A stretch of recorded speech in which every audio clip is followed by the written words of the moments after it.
is a certain kind of glue, but within that category, there's many different types of hide glue in terms of weak to strong. And being able to assess hide glue for the right repair is extremely important.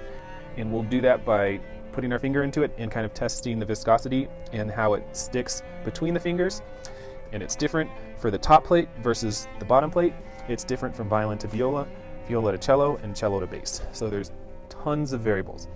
You get it too strong and you could put a crack in an instrument that can be repaired, but it will always be there forever. And so you want to make a hide glue that is not too strong for seams. So along the surface area, along the top here, we'll take a palette knife and we'll just kind of put glue along it and glue it together. But it's, again, finding the right hide glue to where if this instrument gets stressed or strained, either by force, hopefully not, or by humidity, weather, temperature, things like that, and it needs to move, hopefully a seam will come open and not a crack. And that's knowing kind of the strength of glue to use.